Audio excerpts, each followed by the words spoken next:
ಸಾರ್ವಜನಿಕ ಜೋಗಿ ಕೊಡ್ಬೇಕು, ಎಷ್ಟು ಪ್ಲಾಟ್ ಕೊಡಬೇಕು ಅನ್ನೋದು ಬಿಟ್ಟು ಅನಿಸ್ತಾ ಬಂದರೆ ಇದರಲ್ಲಿ 15 ಎಕರೆಯಲ್ಲಿ 221 ಪ್ಲಾಟ್ಗಳು ನಿರ್ಮಾಣ ಮಾಡಿದೆ. 221 ಪ್ಲಾಟಲ್ಲಿ 6 ಪ್ಲಾಟ್ಗಳು ಇದು ಸಾರ್ವಜನಿಕ ಉಪಯೋಗಕ್ಕಾಗಿ, ಮಿಕ್ಕಿದ ಪ್ಲಾಟ್ಗಳು ಪಬ್ಲಿಕ್ಕಿಗೆ ಖರೀದಿ ಕೊಟ್ಟಾದ್ಮೇಲೆ ನಾವು ರಿಜಿಸ್ಟ್ರೇಷನ್ ಮಾಡಿಕೊಟ್ಟು ಎಲ್ಲ ಮಾಡ್ಕೊಂಡು ತಗೊಂಡು 2011ರಲ್ಲಿ ಈ ಬಲ್ಡೋಟ ಕಂಪ್ನಿಯವರು ಇನ್ನೊಂದು ಕಡೆ ನಡೀತಾ ಇತ್ತು 1200 ಎಕರೆ ಎಕ್ವಿಷನ್ ಪ್ಲಾಂಟ್ ಕರೆಕ್ಟ್ ಪ್ಲಾಂಟ್ಸ್ ಎಲ್ಲ ನಡೀತಾ ಇರಬೇಕಾದ್ರೆ 2011ರಲ್ಲಿ ಸಡನ್ ಆಗಿ ಫೆನ್ಸ್ ಹಾಕಿದ್ದಾರೆ. ಫೆನ್ಸ್ ಹಾಕಿದಾಗ ನಾವು ಅದಕ್ಕೆ ತಕರಾರು ತೆಗೆದ್ವಿ. ಆಮೇಲೆ ಮಳೆಮಲ್ಲೇಶ್ವರ ಸಂಘದಿಂದ ನಾವು ತಕರಾರು ಕೊಡ್ತೀವಿ. ನಮ್ಗೆ ಯಾವುದೋ ನೋಟಿಫಿಕೇಶನ್ ಬಂದಿಲ್ಲ, ಏನೂ ಗೊತ್ತಿಲ್ಲ ನಮ್ಗೆ. ಅಪ್ರೂವ್ಡ್ ಲೇಔಟ್ ಇದೆ, ಇದನ್ನ ಯಾಕೆ ತಗೋತೀವಿ ನಮ್ದು ಅಂತ. ಇಲ್ಲ ನಾವು ಏನಿದ್ರು KID ಹೋಗಿ KID ಮುಖಾಂತರ ನಾವು ಅಕ್ವೈರ್ ಮಾಡ್ಕೊಂಡಿದ್ದೀವಿ ಅಂತ. ಇಲ್ಲೇನು ಮಾಡಿದಾರೆ ಅವರು, KID ಮುಖಾಂತರ ಅಕ್ವೈರ್ ಮಾಡ್ಕೊಬೇಕಾದ್ರೆ acquisition proceedings started from the year 2007. They have given notice only to the dead person. ಯಾರು ಓಂಕಾರಪ್ಪನವರು 2005ರಲ್ಲಿ ಮಾಡಿದಾರೆ. ಅವರು ಯಾರು ಬಿಜಾಪುರ ಶಿಫ್ಟ್ ಆಗಿದ್ರು, ಅವ್ರು ಆಲ್ರೆಡಿ ಸ್ವಲ್ಪ ತೀರ್ಕೊಂಡಿದ್ರು. ಅವ್ರ ಹೆಸರಿಗೆ ನೋಟಿಫಿಕೇಶನ್ ತಂದ್ಬಿಟ್ಟು ಬೇಕಂತ ಏನು ಮಾಡಿದ್ರು, ಈ ಸಹಕಾರ ಸಂಘವ್ರಿಗೆ ಕೊಡಲಿಲ್ಲ, ಇಂಡಿವಿಜುವಲ್ ಪ್ಲಾಟ್ ಯಾಕಂದ್ರೆ ಅವ್ರಿಗೆ ಏನು ಕೊಡಲಿಲ್ಲ, ಮಾಹಿತಿನೇ ಕೊಡಲಿಲ್ಲ ಬೇಕಂತ, ಅಂದರೆ ತಕರಾರು ಬಂದಿರಬಾರ್ದು ಅಂತ ಮಾಡಿಬಿಟ್ಟು ಅದನ್ನೇನು ಮಾಡ್ಬಿಟ್ಟು ಅಕ್ವಿಷನ್ ಮಾಡಿ ಫೆನ್ಸ್ ಹಾಕೊಂಡು ನಾವೇನು ಮಾಡಿದ್ವಿ, ಕೆಲವೊಂದು ಜನ ನಮ್ಮವ್ರು ಏನು ಮಾಡಿದ್ರು, ಅದಕ್ಕೆ ವಿರೋಧವಾಗಿ ನಾವು ಹೈಕೋರ್ಟ್ ಬೆಂಚಲ್ಲಿ ನಾವು ರಿಟ್ ಪಿಟಿಷನ್ ಹಾಕಿದ್ವಿ 2011ರಲ್ಲಿ. ಇದೆಲ್ಲ ನಾನು ಅದರಲ್ಲಿ ಇದೆ, ಕನ್ನಡದಲ್ಲಿದೆ, ಇಂಗ್ಲೀಷಲ್ಲಿ ಹಿಂದೆ ನಾವು ಒಂದು BC ಮನವಿ ಕೂಡ ಕೊಟ್ಟಿದ್ದೆ. ಅದರಲ್ಲಿ ಇದೆಲ್ಲ ಕಾಪಿ ಕೂಡ ಎನ್ಕ್ಲೋಸ್ ಮಾಡಿದ್ದೀವಿ ಅದರಲ್ಲಿ ಲೆಟರಲ್ಲಿ. 2011ರಲ್ಲಿ ನಮ್ಮವರು ಹೈಕೋರ್ಟ್ಗೆ ಹೋದರು. 2011ರಲ್ಲಿ ಹೋಗಿದ್ದೇವೆ, ಇಲ್ಲಿವರೆಗೆ ಹೋಯ್ತು ತೀರ್ಪು ಅಂತಂದರೆ 2021ರಲ್ಲಿ ಹೋಯ್ತು ಕೇಸ್. 2021 ಒಳಗಡೆ ರೈತರಿಗೆ ಏನಾಗಿದ್ರು, ಮೊದಲು ರೈತರು 1200 ಎಕರೆ ಅದು ಸಪ್ರೇಟ್ ಇದೆ, ಇದು ಬೇರೆ ನಮ್ಮ ಬರೀ 15 ಎಕರೆ. ಅದೇನಾಯ್ತು, ಹೈಕೋರ್ಟಲ್ಲಿ ಅವ್ರು ಗೆದ್ದರು ರೈತರು. ಅವ್ರು ಸುಪ್ರೀಂ ಕೋರ್ಟ್ಗೆ ಹೋದ್ರು ಬಡೋಟದವರು.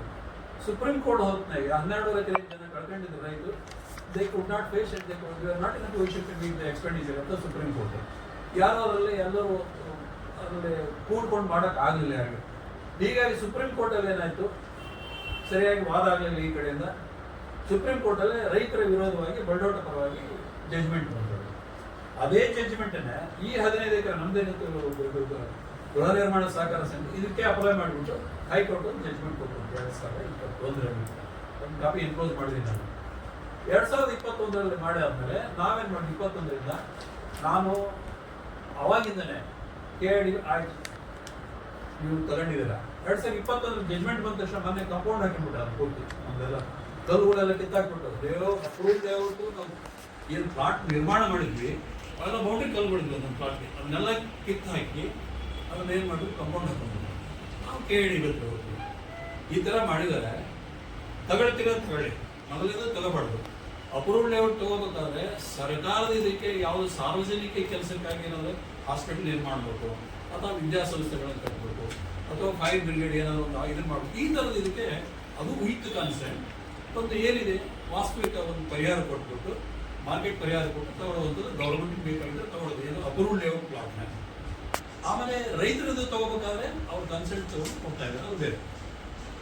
ಈಗ ನಾವು ಕೇಳಿದಾಗ ಏನು ಕೇಳಿದ್ವಿ ನಾವು, ನಮ್ಮದು ಬರೀ 4 ಎಕರೆ 60 ಪ್ಲಾಟ್ ಹೋಗಿದ್ದಾವೆ, 60 ಪ್ಲಾಟ್ ಕಳ್ಕೊಂಡಿದ್ದಾರೆ. 60 ಪ್ಲಾಟು 4 ಎಕರೆ 12 ಗುಂಟೆ ಆಗುತ್ತೆ. ನೀವು 1200 ಎಕರೆ ತೊಗೊಂಡಿದ್ದಾರೆ. ನಾನು ರಾಹುಲ್ ಬಡೋಟ್ ಹತ್ರ ನಾನು ಮಾತಾಡ್ತೇನೆ. ನಾವು ಕಲ್ಯಾಣಿ ಸ್ಟೀಲಲ್ಲಿ ನಾನು ಕೆಲಸ ಮಾಡಿದ್ದೀನಿ, ಮುಕುಂದಲ್ಲಿ ಕೆಲಸ ಮಾಡಿದ್ದೀನಿ, ನಾನು ಬೇರೆ ಸ್ಟೀಲ್ ಪ್ಲಾಂಟಲ್ಲಿ ನಾನು ಸೆಂಟ್ರಲ್ ಗೌರ್ಮೆಂಟಲ್ಲಿ ಕೆಲಸ ಮಾಡಿದ್ದೀನಿ. ಕಲ್ಯಾಣಿ ಸ್ಟೀಲಲ್ಲಿ ವರ್ಷಕ್ಕೆ 1 ಮಿಲಿಯನ್ ಟನ್ ಮಾಡ್ತಾರೆ steel. That is A integrated steel plant. 3 blast furnace ಇದೆ, ರೋಲಿಂಗ್ ಮಿಲ್ ಇದೆ, ಸ್ಟೀಲ್ ಮೆಲ್ಟಿಂಗ್ ಶಾಪ್ ಇದೆ, ರೈಲ್ವೆ ಸೈಡಿಂಗ್ ಇದೆ, ರಿಸರ್ವಾಯರ್ ಇದೆ, ಅಲ್ಲಿ ಒಳಗಡೆ ಟೌನ್ಶಿಪ್ ಇದೆ, ಆಕ್ಸಿಜನ್ ಪ್ಲಾಂಟ್ ಇದೆ. ಇಷ್ಟಕ್ಕೆಲ್ಲ ಸೇರಿ ಬರೀ 300 ಎಕರೆ. ನಿಮ್ದು ಅರ್ಧ ಇಲ್ಲ ಪ್ರೊಡಕ್ಷನ್ ಕೆಪಾಸಿಟಿ. ವೈ 1200 ಏಕರ್ಸ್ ಯಾಕೆ ರೈತರ ಹೊಟ್ಟೆಲಿ ಅವ್ರಿಗೆ ಅಡಚಣೆ ಇರ್ತದೆ ಕೊಟ್ಬಿಡ್ತಾರೆ.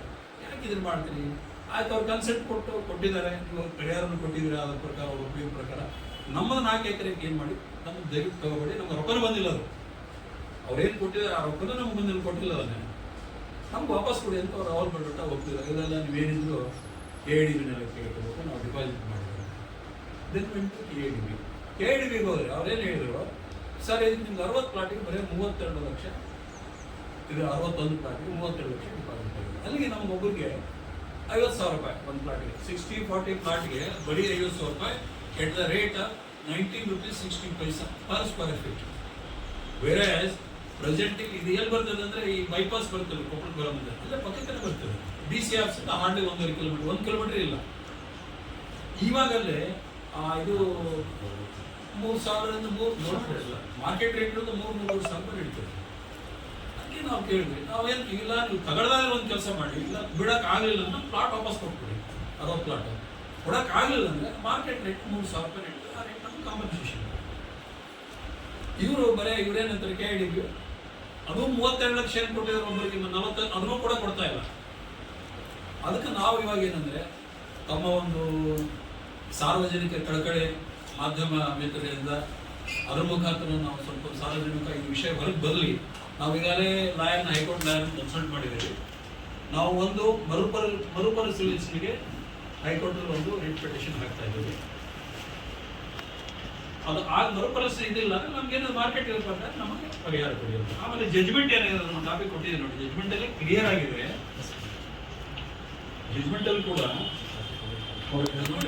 clear that if the petitioners have indeed purchased the plots, they would be entitled to make a claim for payment of compensation in respect of their plots. If compensation has already been deposited, they would also to be entitled to seek for payment of compensation in respect of their plots. ಇದು judgement. Court ಎಲ್ಲೂ ಹೇಳಿಲ್ಲ ಇವ್ರಿಗೆ compensation ಕೊಡಬೇಡಿ ಅಂತ. ನಾವು ಅದಕ್ಕೆ ಹೋದ್ವಿ, ಎಷ್ಟು ಅದನ್ನಾರು ಕೊಟ್ಬಿಡಿ, so that we can go to the ಇದಕ್ಕೆ ಯಾವುದು ಎನ್ಹಾನ್ಸ್ಮೆಂಟಿಗೆ ನಾವು ಹೋಗ್ಬೋದು. ಇವತ್ತು